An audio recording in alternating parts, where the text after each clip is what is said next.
Relation Chronicles. The phone's constant ringing brought me back to reality. I wonder who might be calling at this hour. I glanced at the clock while picking up the phone and let out a little sigh as I noticed I had once again lost track of time. I really didn't expect any calls though. Hi Dad, I was hoping to find you at home. Hey, is that you, Amanda Carter? Hey there. Where else could I possibly be? Oh, I'm not sure, but it sure took a while for you to pick up the phone. Hey, are you feeling okay? My daughter was both caring and curious, just like her mom had been. I'm doing great, sweetheart, never felt better. My doctor says I'm in better shape than a lot of guys who are half my age. Well, I didn't mention that right after he said that. Old Dr. James Mitchell chuckled and gave me a 10-minute talk about what he thought was wrong with most 30-year-old guys. That's great to hear. I'm a bit concerned about you being all by yourself in that big house. The kids are really missing you. Caleb Carter is asking me where Granddad is. Every day, right when he walks in the door after school. That's really nice. Let him know that I miss him as well. I really had a great time during the 3 weeks I spent with all of you, and I appreciate you having me there. Absolutely, Dad. We would really enjoy having you around all the time. Oh, sweetheart, you know that Minnesota in winter is just a tad too chilly for my liking. I've gotten used to these lovely Florida winters, where snow is just something you see on TV and in Christmas cards. Hey everyone. You should definitely come down here for Christmas. This has been quite a lengthy conversation. Amanda Carter and my son Nathan Carter have been suggesting that I move in with one of them or divide my time between the two. This began shortly after my wife of 34 years passed away, a little over 4 years ago. I was sure they both realized that I had no plans to let go of the home I had put so much effort into paying off. While we chatted and shared some friendly words, I couldn't help but realize that the true reason for her call was to see how I was doing. I was pretty sure I'd be getting a call from Nathan Carter in a few days. It seems like there wasn't anything wrong with that. I cherished my kids and grandkids just as much as they cherished me. Sometimes, even the best things can be a bit too much. We wrapped up the call with a cheerful promise to reach out to each other soon. I got back to my writing, but I found the distraction a bit overwhelming. The paragraph I was working on just doesn't make sense to me anymore. It seems my muse decided that the phone call was the perfect cue for a little nap. Why not give it a try? It was nearly as old as me. I considered what other things I'd like to achieve. The grass got a fresh cut, the flower beds were nicely mulched, the pool sparkles after a good clean, and the oil in the Mustang was changed. Everything's looking great. That was a pretty good day's work for a 60-year-old man. Hey, I shared the truth with Amanda Carter kind of. I felt like I was in my 30s. It's actually better now, especially since I was stuck behind my desk when I was 30. I had everything taken care of, and keeping boredom at bay really helped me get into the best shape of my life. Still, it wasn't that I felt really lonely. I was hanging out with my chat buddies online, and I also had my friends nearby. I wasn't really on the lookout for romance either. Wow, the number of people on Craigslist offering services really seems to overshadow the idea of romance these days. Everything felt a lot easier when they were around. I didn't have to figure out what to say or try to guess what a woman wanted. With just an extra $100 and a bit of patience, it was all set to go. Well, $100 was quite a bargain, especially when you think about how much a real date typically costs, which is usually double that and doesn't come with any promises. Of course, I had to be mindful of STDs, but not any more than I would be with a lovely person from a bar or bingo parlor. I wasn't really in the mood to spend the morning day trading stocks, even though I considered day trading to be on par with the greatest video game ever created. My system appeared to perform nicely, particularly in the unpredictable market we've seen over the past couple of years. It wasn't that I really needed the money though. Recently, I've been putting all of my gains into my grandkids' college trust funds. Wow, those funds already had plenty in them to help them pursue advanced degrees at some of the best universities in the country. I chuckled at the thought of the surprise those trust funds would bring when the kids graduated high school. Of course, listening to Nathan Carter and Amanda Carter, I thought all my grandkids would be receiving scholarships when they graduated. Well, it seems like pondering about the future isn't really helping us get things done. As I looked outside through the big picture window that faced my swimming pool, I saw that it was a lovely warm fall day. It felt more like summer, really. With a smile on my face, I chose to head to the beach. That was the wonderful thing about retirement. I had the freedom to do whatever I pleased, whenever I felt like it, without needing to check in with anyone. I was aware that school was back in session, but I still had a feeling that the beach would be filled with lovely young women enjoying the sun. I packed a small cooler with some refreshing soft drinks, quickly slipped into my bathing suit, threw on a breezy beach shirt and a fun ball cap, grabbed my SPF 50 sunscreen and car keys, and off I went. I used to have a 1968 cherry red Mustang convertible. I had carefully restored the car and made a few enhancements to the original factory specs. The convertible top is now motorized, making it easy to open and close without the hassle of the original design. I swapped out the original 8-track tape player for a modern DVD MP3 player. I had a friend who owned a garage specializing in high-performance cars completely rework the original 289 SID V8. He also adjusted the exhaust system. The car always managed to catch everyone's eye, no matter where I parked it. Sometimes, a classic Mustang enthusiast would express their disapproval and say that I had spoiled a great car with those modifications. I would say that I didn't rebuild the car just for show. I fixed it up so I could drive it again. Before I began working on the Mustang, I attended many vintage car shows. I noticed many restored Mustangs being unloaded from trailers at the shows, and they were gently pushed into position without ever starting their engines. Oh, that's not quite what I was hoping for. What a lovely day it was for a drive to the beach. I took a scenic back road instead of the faster interstate just to savor the power and handling of my car. The winding roads and the peacefulness of the back roads gave me the perfect chance to enjoy a little fun with my driving. I can focus on the road ahead instead of looking back in the rearview mirror. Several times I left the scent of burning rubber drifting up from the pavement as I zoomed away from the different intersections. I was just a few miles from the beach when suddenly the clear road turned into a bit of a traffic jam. As I made my way slowly, I soon spotted the clear reason for the delay. There was an older sedan that seemed to be having some trouble. It was parked by the roadside with the hood up. I sighed as I noticed the driver hadn't quite managed to move the car off the road, leaving about half the right lane blocked. That created a bit of a blockage there, since the road made a sharp turn, making it hard to see any oncoming traffic. Being a curious old fellow, I pulled safely off the road behind the sedan. Instead of just passing by like everyone else, I turned on my emergency flashers and stepped out of the car. I was really interested to meet someone who decided to leave their car in the road, making it a target for all the other drivers out there. I shook my head, thinking about what might have happened if the breakdown had taken place just around the blind curve ahead, before I could even see the driver. I heard the lively clinking of metal on metal. As I strolled around the sedan, I noticed the driver's legs and backside kicking in the air while the rapping went on. Then I heard a distinctly female voice start off with some colorful words that began with "goddamned old piece of shit" and wrapped up with a loud, spirited expression. I couldn't help but wince, knowing I definitely didn't want to be on the receiving end of that woman's anger. I was watching her high heels swinging in the air, and just as I was about to turn around and quietly slip away, I heard the wrench she was using as a hammer clatter as it fell through the engine compartment. At that moment, the hole we talked about earlier let out a loud scream from her lungs. Just after that, she gently pushed away from the fender. She gave it a bit too much effort and ended up tumbling backwards onto the ground. Before I could move or say a word, she turned to me and exclaimed, "What are you looking at?" I was just thinking about that. I'm so glad I didn't say that as I took off my ball cap and scratched my head. I could tell it seemed silly to her, especially since it felt a bit foolish to me once I said it. But I asked, "Is there something wrong with your car?" It seemed like she was searching for something to toss my way before she let out a loud "RRH" and nearly sprang up from her seat. I say almost, because she tripped when the 3-inch heel on one of her shoes got stuck in the dirt and snapped. That must have been the last little thing that pushed everything over the edge. She made her way to the door of her car, opened it, and settled into the seat. The ends of the coveralls, which were clearly a bit too long, draped over her feet as they peeked out the door. She raised her foot to her lap. She gently pulled back the leg of the coverall. She took off the broken shoe and tossed it in my direction. Then she started to cry. She shed a few tears, but then shot me a sharp look. After spotting the enemy, she casually wiped her face with the back of her coverall sleeve. Then she surprised me by borrowing a line from an old Robert Heinlein novel, asking, "Were you born stupid, or did you have to study to get that way?" I thought about where that line came from, and the way those two characters are linked, and I couldn't help but laugh. At first, she gave me a fierce look, but then she slowly joined in on my laughter. Initially, I felt a bit uncertain about whether her laughter was directed at me or if she was sharing a moment of fun with me, especially as she pointed and started to take off her other shoe. As I winced and covered my face, she burst into even more laughter. At that moment, I joined in her laughter, and she playfully tossed the shoe into the back seat of her car. Even with her makeup a bit messy, I could see that she was a beautiful woman. I found myself looking her up and down, admiring the calf that peeked out from where she had pulled up the coverall. She had beautiful blonde hair, and a complexion that made it clear her hair color was all natural. Her face had a charming pixie-like quality, adorned with a sprinkle of sun-kissed freckles, playfully softened by the smudged makeup.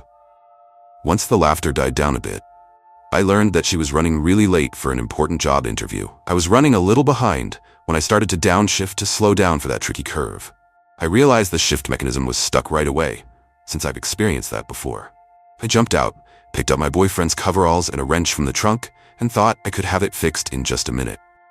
Everything came to light as we moved the car off to the side of the road. Once we were safely off the road, I asked, "Why didn't you park it off the road to begin with?" She hesitated for a moment and said, "I didn't want to get my shoes dirty."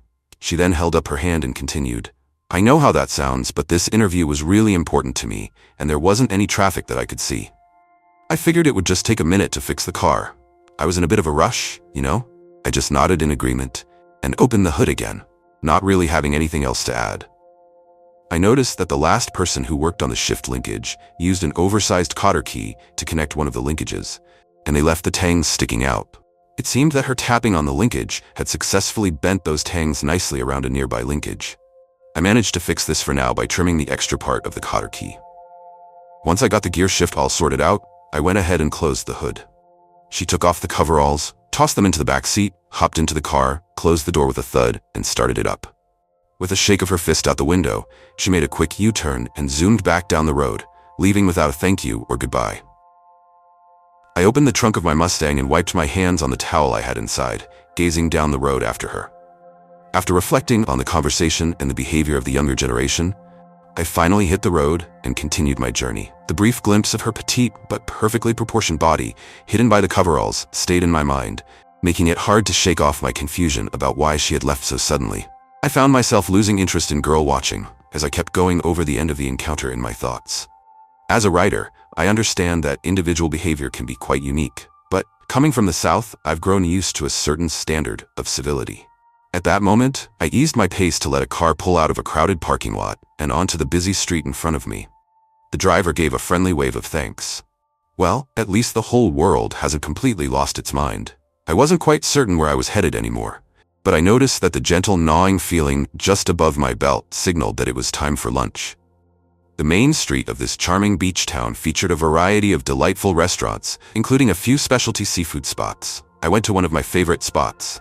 A.L.'s Crab Trap was a charming older restaurant that, despite its name, offered a delightful variety of seafood entrees.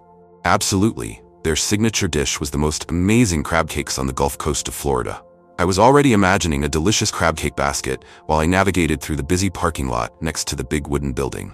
Finally, I discovered a spot and parked my car. I put the top up and turned on the car alarm before heading inside. I was waiting in line for a table when Jerry, the current owner and A.L.'s son, came over and shook my hand with a warm smile. "Hey Jim, I've mentioned a few times that you really don't need to stand in line here, right? We've been pals ever since I took over the restaurant from Papa. Marcia gave me a call when she spotted you standing here, and I came out right away. I'm really not a fan of what she did. It looks like you have quite a crowd to keep you busy. I've retired now. I'm totally fine with standing in line. Some of those customers back there are still busy and might appreciate a few extra minutes. Could you please bring me a table for the veranda?" I added in a straightforward way. Jerry chuckled and replied, "Absolutely, no worries. It seems like most of the folks who come in here are tourists enjoying their vacation. Many folks who are working tend to use the drive-thru or call ahead for takeout. Next time, feel free to just ask for me when you come in. No worries." I quickly settled into a cozy little table on the lovely open-air veranda that embraced the back of the building. A gentle sea breeze was complemented by the large fans above. It wasn't air conditioning, but it provided just the right amount of air to keep things comfortably cool despite the heat and humidity. It was even more delightful to be breathing in the tangy salt air while enjoying a splendid view of the nearby beach. The crab cakes were absolutely delightful, and I took a moment to relax and remember why I came to the beach in the first place. I took a look at the young women strolling and relaxing on the sand. The food and atmosphere really helped ease my stomach and put to rest any lingering worries from my earlier encounter. Right now, I'm just trying to decide if I should admire a 20-something redhead in a small black bikini to my right, or if my attention would be better placed on a flaxen-haired teen in an even tinier lime green suit to my left. I was captivated by the teen in the lime green suit when a voice chimed in, saying she's much too young for you, which pulled me out of my daydream. The voice echoed in my mind, even before I turned my head. What makes that a concern for you? It seemed like my conclusion about the stranded blonde being a bit rude and insensitive was confirmed once more by her remark. The young blonde, who had once been stranded, now wearing a tank top and shorts, pulled the chair away from the table, and took a seat. It seems like she decided not to respond to my message. I was still feeling a bit upset about her earlier behavior, but I said, "Go ahead, have a seat." I was just about to head out. She extended her hand and gently rested it on my arm as I began to stand up. "Could you please give me a moment to explain?" Oh, she did say please. I settled back down and crossed my arms, just waiting patiently. "I'd like to begin by saying I'm really sorry for my rude behavior. I usually don't act that way. I guess my only reason is that I was feeling really upset." Noticing my confused expression, she said, "Not at you, but at my boyfriend, or should I say my ex-boyfriend." She continued with her shoulders slightly slumped forward. "I understand if it doesn't seem important, but I've been on the lookout for a good job since I graduated from college last fall. With the job market as it is, there simply haven't been any openings in my field." I wanted to ask her about her field, but she kept talking before I had a chance to say anything. I've had a variety of part-time jobs since then, some of which weren't the most exciting. It may not be something I can showcase on my resume, but it certainly helps me stay warm and well-fed. I met my ex-boyfriend while I was waiting tables, and after going on a few dates, he persuaded me to move in with him. That was a few months back. Kyle Anderson wasn't particularly special to me, but up until that moment, things had been going pretty well between us. I had no idea when I moved in that he had just lost his job. I didn't have a car since I never needed one in college, and I thought I could get one after landing a job. During my time in the city, I took the bus from my apartment to my not-so-great job. Kyle Anderson owned 2 cars, a nearly new Lexus and an old Beater. Getting to my job from his apartment out in the boonies was never an issue. The blonde paused for a moment and gestured toward my full glass of water. I just shrugged and said, "Feel free to go for it." She took a sip, cleared her throat, and carried on. So we took his Lexus for a spin all over the place. Besides my trips to work, we didn't use the Beater at all. About a month after I moved in, the Lexus was taken. That's what he mentioned to me back then. Thinking back on it, I'm quite certain it was taken back. Well, since we didn't have the Lexus, we both ended up driving the Beater. He never directly told me that he was fired, but I had a feeling something was up since I suddenly found myself covering all the expenses. Last week, the landlord came down in the middle of the evening and quite loudly asked for 2 months of back rent, which made it clear to me what was going on. I'm not on the lease, but I used a good chunk of my savings to cover 1 month's back rent, which was the minimum he would accept. I was all set for today's job interview and felt like I had a great chance of getting the job. I decided to wait for my first paycheck before making my move and leaving. It's not really about Kyle Anderson getting fired, but more about the fact that he didn't share it with me. I was really frustrated to find out that Kyle Anderson took it upon himself to fix the Beater's shift linkage last week after I had shared the issues I was experiencing. He apparently used $75 of my money to get his mechanic to fix it. When I went back and playfully threatened to give him a good scare with that big wrench I had used on the car, he finally admitted that he did the work himself and kept my money. That was the final straw. He was fortunate that I don't believe in using violence. I went in and packed my bags right then and there. I asked him to drive me into town, where I can catch a bus back to the city. I noticed your car parked by the building, and I just wanted to take a moment to apologize and express my gratitude for your help before I headed out. She looked up at me, and for the first time, I noticed her lovely emerald green eyes. I smiled and asked, "Who did you have your job interview with?" She replied, "It doesn't matter anymore." One of the things she kindly emphasized during my first interview was the importance of being punctual. I got so caught up in the car that I didn't even give her a call on my cell. I have a feeling my resume might not have made the best impression. Before I retired, I had the pleasure of being the senior lender with a large regional bank. I was familiar with many of the business owners she probably interacted with, whether as customers or as part of the local chamber of commerce. I thought of most as good friends. I asked my question again. "Who did you have the interview with?" Shrugging her shoulders, she said, "Del Mar Resort Properties." I earned my degree in hotel and resort management. I took out my cell and asked, "What's your name?" I noticed the question marks in her eyes as she replied, "Sophia Reynolds." I reached out my hand and said, "Daniel Carter." "It's great to meet you, Linda." I opened my cell and looked through my contact list. I discovered the number I needed and pressed the send button. As soon as it started ringing, a friendly female voice picked up saying, "Del Mar Resort, how can I assist you today?" "Hey Aaron, I was under the impression that this was your private number. When did you begin answering the switchboard?" "Hey Jack, is that you? It's been a while since I last heard your voice." "Hey there, how have you been doing?" "I'm doing well, Aaron." "Hey there, I was hoping you could help me out with something." "Sure thing, Jack. We might not be in this situation if you hadn't worked your magic with the bank to renegotiate our mortgage after the last hurricane. Did you know I'm retired now, Aaron?" "Oh, I heard that too. The new guy from the bank came by last month to check things out. He appears to be a really nice guy. Hey there. I'm reaching out about a new friend of mine. Meet Sophia Reynolds. She wasn't able to make it to her job interview with you this morning, and I can't help but feel a bit responsible for that.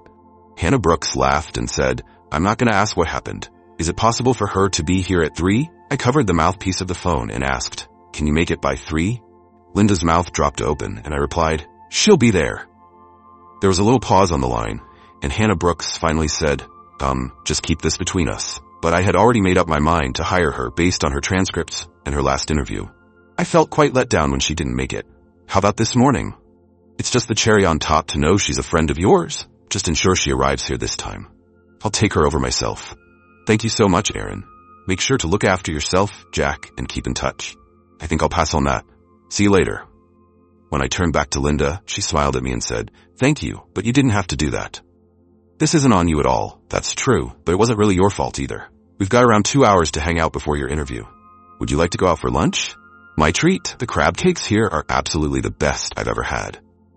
Right after finishing her lunch, Linda headed to the restroom to switch into her business attire for the upcoming interview. She appeared quite professional, though a little nervous, as I dropped her off in front of the resort.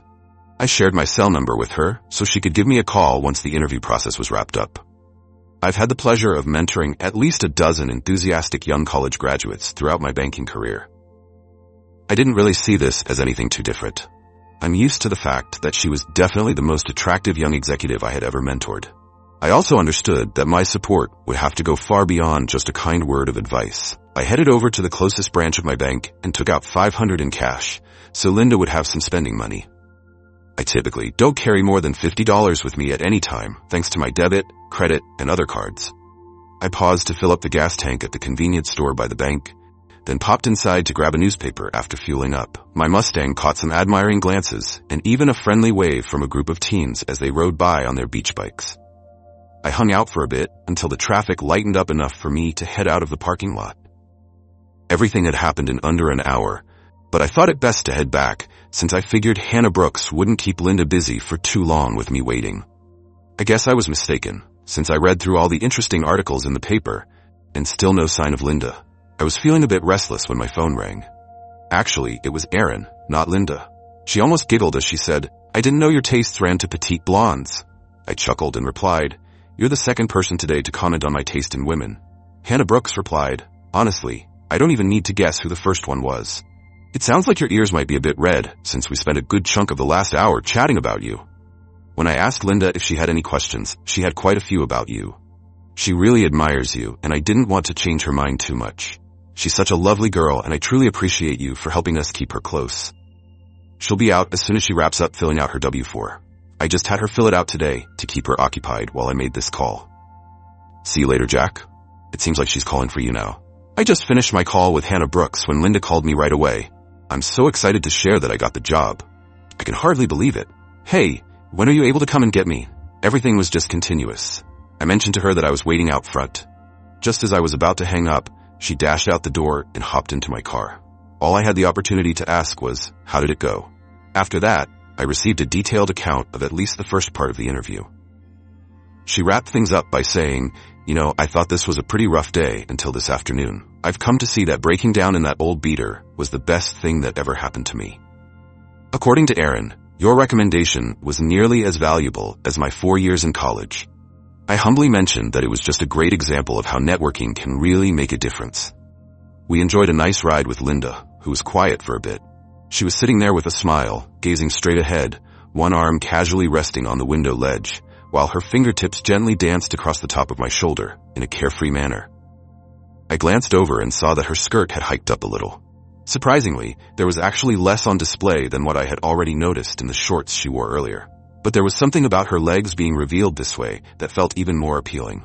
I just took a quick look at her legs for a moment, but as soon as I looked up, I realized I had been caught. Linda smiled, playfully lifted her skirt up another inch or two, and then giggled at the blush that spread across my face. She became serious after that and said, "You can't imagine how good I feel having that job. Hannah Brooks is really wonderful, and she genuinely wants me to join her team. I'll be her administrative assistant for 6 months, and after that, she'll have me experience all the different departments at the resort." I really thought I had messed things up. All that's left for me to do is find a place to live and figure out how to get to work. She smiled and asked, "Do you have any more connections?" I began to speak, but she laughed and said, "I was just joking, Jack. I really appreciate everything you've done for me in just one afternoon. It means so much more than anything anyone else has done since college."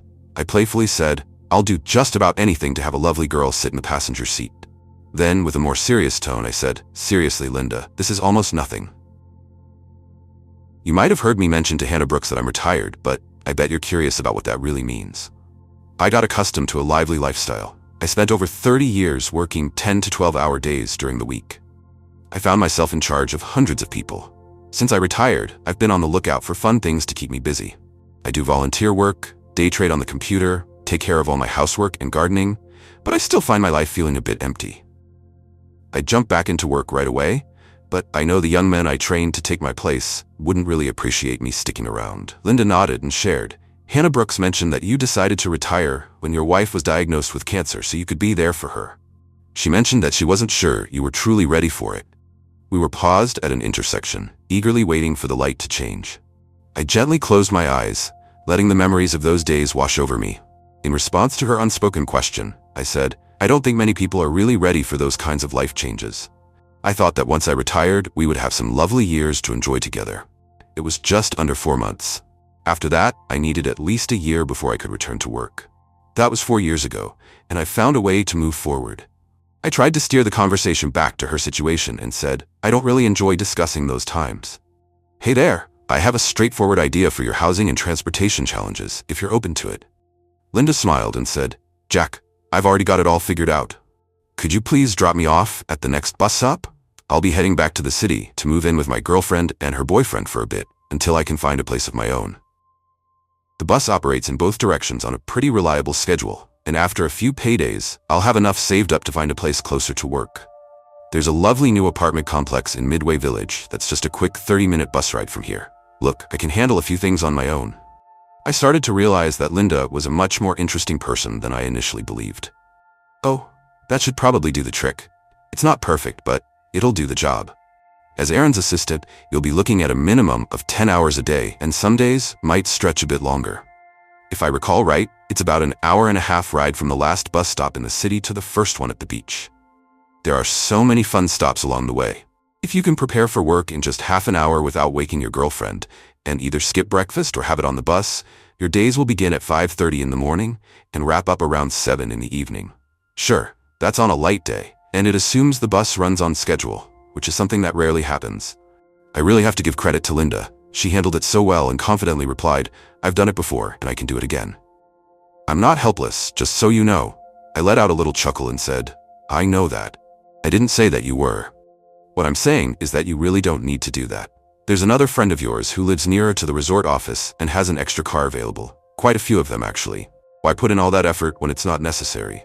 Linda smiled and asked, "Is this friend by any chance a retired banker?" I replied, "It's possible. Hey there." "So, it's not exactly a mansion, but I've got a pretty spacious empty house in Stonebriar with 3 big spare bedrooms just sitting around unused. I also collect vintage cars, and I have an almost brand new SUV, so you can enjoy a ride that I'm sure will keep you safe and sound on the road. If you hop on the expressway, you'll get there in under 30 minutes. Plus, your bedroom would be a nice distance from mine, so you wouldn't need to worry about waking me up if I chose to sleep in." Linda asked if she could cover the rent and the gas. I enjoy keeping up the impression that I'm taking care of my own expenses. I chuckled at her choice of words, realizing that saying anything different might make her feel less accepted. I replied, "Of course, that would be great. I saved the rest for later this evening." I realized that suggesting the walking around money or asking her about her wardrobe could lead her to reconsider her choice to be with me. I made a quick U-turn at the next break in the median and headed back home. I took the expressway back just in case Linda needed a little help getting her bearings with the route. Once I merged into traffic on the expressway, I asked, "So, when do you start work?" Hannah Brooks mentioned that Monday would work well. She mentioned it would take that long to get me added to payroll. I needed to get my W right away, but I mentioned that the rest could wait until I started. I think I can use the extra time to grab the rest of my things from Kyle Anderson's apartment.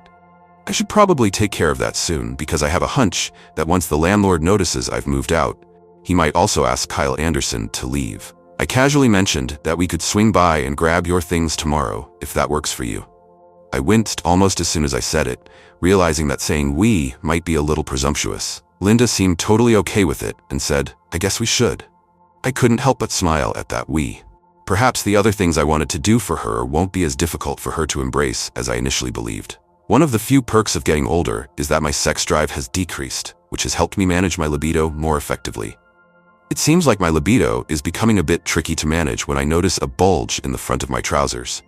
Before my wife's illness, having sex once a week was just right for me to feel in control. After my wife passed away, I went a long time without. For a while, I thought I might never want to have sex again. The spring after my wife's passing, I discovered that wasn't true, but I also realized I could maintain all the control I desired through monthly intimacy. As I mentioned earlier, that was typically done by bringing in some of the local amateur talent from Craigslist. Up until now, I haven't come across anyone during those encounters who stood out as exceptional. After spending just the afternoon with Linda, I was already considering that I might need to increase how often I manage my libido. Once we got back to the house, I noticed that Linda seemed really impressed with both the house and the cars I had parked in the back. I let her pick the bedrooms, but I kindly suggested that she choose the one at the end of the hall, the farthest from mine. I shared that I like to watch old movies in bed during those late-night hours when sleep just won't come. She caught me off guard when she playfully asked, "If I can't get to sleep, can I watch them with you?" The thought of this dreamy blonde in bed with me nearly had me trembling with excitement. Usually calm and collected, I realized I needed a moment before I could respond. I thought her blush would be just like mine when she glanced down at the front of my trousers. And it totally was. I was really surprised when, instead of blushing, she just smiled sweetly. As she began her descent down the stairs, I did my best to reposition myself so I wouldn't stand out too much, even though I nearly tripped and stumbled along the way. I showed her the rest of the house, and I really enjoyed having her around. As she inquired about my writing, her gaze wandered over the shelves of books in my library, almost as if she anticipated discovering my works among them. I shyly shared that aside from a little poetry book I had printed for my wife, all my writing is available online. I hesitantly shared the URLs of the websites and the pen names that featured most of my stories. I say this with some hesitation, as the last thing I wanted was for her to read my stories online and think I was some kind of lecher. After I mentioned the wireless router and confirmed that it would reach upstairs, she happily dashed up the stairs. She grabbed her laptop, and I was happy to help her sync it to the router. Linda adored my kitchen and shared with me that her mother, who was the executive chef at a famous restaurant in Chicago, began teaching her to cook when she was just a little one, barely able to see over the kitchen countertop. She was like a little kid on Christmas morning as she strolled through the pantry, opening every cupboard, and seemingly remembering where every pot and pan was stored. Not everything in my home captured Linda's interest quite like the library and the kitchen did. It seemed like she wasn't very interested in the home entertainment system I had set up a year before my wife passed away.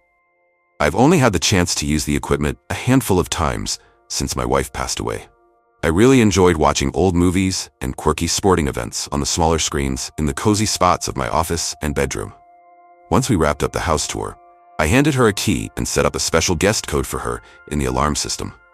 I would need to renew the code every 30 days, but I was hoping to switch it to a permanent code before then. I thought it would be best to wait until the next morning to show her the outside, since it was almost 6 o'clock, and I could feel my stomach grumbling a bit. It was expressing some concerns about regular meal times. I had everything I needed in the fridge for a delicious chef salad, plus some cold fried chicken that I could easily warm up. I shared that with Linda, and her eyes just sparkled. She asked me, "Absolutely not." She kindly asked me to go sit in my office while she prepared dinner. As I walked back to my office, I could hear her happily whistling while she washed her hands. I turned on the TV in my office and looked for something interesting in the chatter they referred to as local news coverage. I thought that if the television stations focused on those rare and intriguing man bites dog stories, the local news might just turn into a short 15-minute segment each week. The weather report felt more like a recap of our day's experiences. The forecast for the next day was, at best, an educated guess, shown as a probability and expressed as a percentage of the likelihood of rain. I didn't have a chance to ponder the importance of national news coverage because Linda popped by to let me know that dinner was ready. I was so impressed by how the kitchen transformed. The wooden table and the cozy breakfast nook beside the kitchen now sported a lovely tablecloth. My everyday china was arranged for 2 settings. A big wooden salad bowl sat in the center, filled with what looked like a delicious dinner salad. I noticed bits of walnuts scattered over slices of chicken, which were beautifully arranged on top of the salad. A gravy bowl filled with what looked like a delicious homemade dressing was placed next to the bowl. Linda was watching my face, trying to see how I would react. I smiled and said, "It looks delicious, Linda." I didn't pick a wine because, to be honest, I'm not really familiar with many of the labels in your wine closet. I believe a semi-dry white wine would be the perfect match for the meal, but I'm happy to let you choose the specific one. I smiled as I opened the wine closet and quickly found a lovely Chardonnay from a small vineyard in California, which I brought to the table. I placed the wine down, strolled around, and happily seated Linda across from me at the table. I happily uncorked the wine and poured a little into Linda's glass. She lifted her glass towards me and said, "The gentleman should always taste the wine first." I enjoyed the wine. It was just perfect. I happily poured a generous portion into the glass by my plate and handed it to Linda. I laughed and said if I had said that to most women of your generation, they probably would have thought I was being sexist. Linda looked into my eyes and said, "I'm not like most women." Even though I feel a little embarrassed about how I reacted this morning, I really appreciate that my mother taught me the importance of good manners and being polite. Even when I treated you with disdain, you stepped up as my knight in shining armor. I've realized that I can be feminine around you without worrying that you'll see it as a sign of weakness. Linda, I think that's one of the sweetest things anyone has ever said about me. I promise to always be trustworthy. Kindly pass along my compliments to your mother. It seems she has done a wonderful job raising you. This morning, I just wanted to say how much I appreciated your visit in the past. It was such a nice surprise to have you explain things, and I was more than happy to help out in any way I could. Since this was the opportunity I had been looking for, I kept going. Since we're chatting about your day, I wanted to bring up something else I could assist you with. I've heard from your story that your savings have taken quite a hit over the past few weeks. I swung by the ATM while you were in your interview and grabbed some walking around money to help you out until you're back on your feet. I hope you see it as a short-term loan and use it as you need. As I mentioned that, I slid an envelope toward the center of the table. Perhaps my timing wasn't ideal, as Linda just glanced at the envelope and then started to cry. I had a really positive experience in this kind of situation compared to others. After spending 35 years married to a woman who would often get emotional in the most unexpected moments, I learned to pause and figure out if her tears were from joy or sadness before responding. After holding back her tears, she gently pushed the envelope back towards me and said, "I still have a credit card that my mom co-signed for when I entered college. I can use it to help me out until I get paid. I really appreciate the offer. Thank you. I'll go ahead and put the envelope in the safe in my office. If anything changes or you need assistance without facing high credit card interest rates, it will be available for you."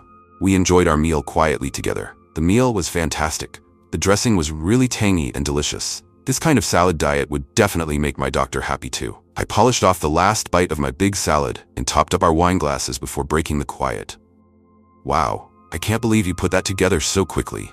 This chicken salad is just as delightful as any I've ever tried. I've never tried one with walnuts before, but I've enjoyed quite a few with pecans. This one was even better than all of those." The dressing truly made all the difference. It was super flavorful and sweet, with just a little kick to it. This meal was absolutely a 10 out of 10. How about cooking some on the weekends if you have some free time? Linda smiled brightly. I figured she was just having a bit of fun when she asked me that. This meal definitely gets a 10 from me. So, that's just enough to whip up something for you every now and then on the weekends? I'm really looking forward to trying one of your meals. It'll help me see how I can step up my game to become the regular house chef. I chuckled and said, "I can whip up some magic on the barbecue grill, but I have to admit, your creation definitely takes the cake in both simplicity and flavor. I thought that since you'll be working while I'm at home, I could take care of cooking on the nights you have to work." Linda thought about it and said, "I'm not really sure when I'll be working, and I don't know if that will include weekends or not. The resort industry tends to see more activity on the weekends compared to weekdays, particularly after the summer months. I figured I'd be putting in some unusual hours while I get the hang of things." I raised my hands in playful surrender and said, "Let me rephrase that, then. Feel free to cook whenever you have the time and the desire to whip something up. All right, if we're all set, I'll take care of these few dishes while you unpack and settle in." Linda smiled and asked, "What? Oh, no dessert? How about some dessert?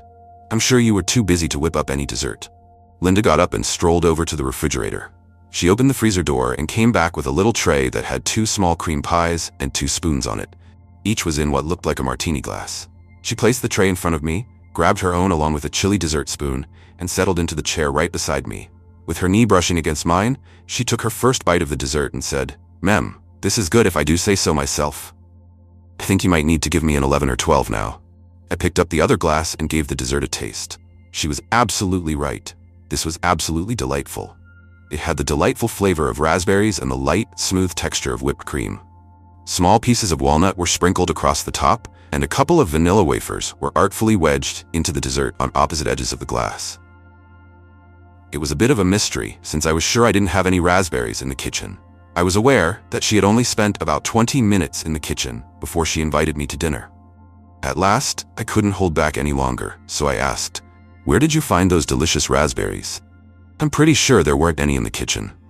This is even more delightful than the dressing."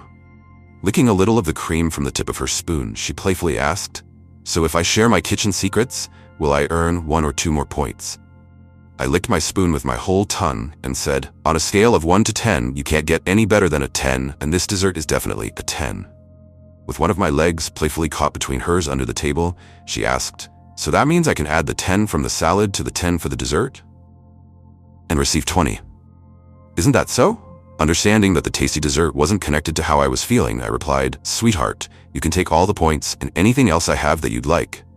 Linda giggled, placing her glass on the table and resting her hand on my knee, which was gently held still by her legs.